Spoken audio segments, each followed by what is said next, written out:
Hello everyone, আসসালামু আলাইকুম। Welcome to my page Shamima's daily blog. আশা করছি সবাই অনেক ভালো আছেন। আপনাদের সাথে আজকে একটা ইউনিক ভিডিও শেয়ার করতে যাচ্ছি। আশা করছি আপনাদের সবার অনেক বেশি ভালো লাগবে। আজকে যে খাবারের ভিডিওগুলো দেখতে পাচ্ছেন, এটা আমাদের বগুড়ার খড়না নামক একটা স্থানে এই হাটটা বসে থাকে। খড়না হাট বলা হয়।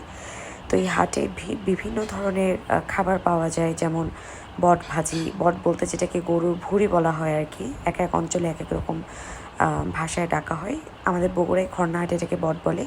বট ভাজি, সাথে ছোট ছোট চালের আটা রুটি, এবং এই যে কাকাটাকে দেখতে পাচ্ছেন, ইনি চালের গুঁড়া বা চালের গুঁড়ার যে মুলকি থাকে সেটা দিয়ে এই পিঠাটা বানানো হয়। খুবই টেস্টি এবং প্রচণ্ড হাইজিন মেনটেন করে কাকা। আপনারা দেখতেই পাচ্ছেন, কড়াই, তেল সব কিছু খুবই পরিষ্কার পরিচ্ছন্ন।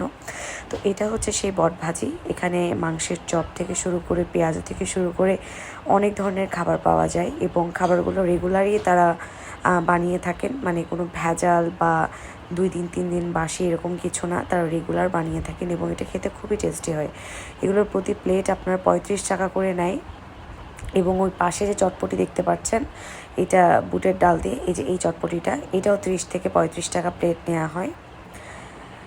তো খুবই মজা। আমরা সেদিন গিয়েছিলাম। ভিডিওটা আজকে না, যদিও কয়েকদিন আগে শ্যুট করা, তো আপনাদের সাথে শেয়ার করলাম। এবং শুধু এটাই নয়, খোলাহাটের তৈরি মিষ্টি এবং বিভিন্ন বানরুটি বা বনরুটি যেটাকে বলা হয়, এবং ঝালমুড়ি, এই টাইপের অনেক কিছুই খড়নাহাটে আছে। তো আসার পথে এইরকম একটা হোটেল, ছোট্ট একটা হোটেল দেখেছিলাম। এখানকার খাবারগুলো অনেক টাটকা, ফ্রেশ, খেয়ে খুবই মজা লাগবে। সামুচা, সিঙ্গাড়া, নিমকি সকল কিছুই আছে। তো সবাই জানেন এখন একদমই গরমকাল চলছে, তো এই সময় আম, কাঁঠাল রাস্তাঘাটে বের হলেই দেখা যায় প্রত্যেকটা গাছেই। তো এটা অনেক ভালো লাগে। তো দেখেন চারপাশে আসার সময় কত কত গাছ, এত ভালো লাগছিল। তো আশা করছি আপনাদেরও ভিডিওটি ভালো লাগবে। সবাই ভালো থাকবেন, সুস্থ থাকবেন, এবং আমার পেজের ভিডিওগুলো ভালো লাগলে অবশ্যই লাইক, কমেন্ট অ্যান্ড শেয়ার করে দিবেন। আল্লাহ হাফেজ।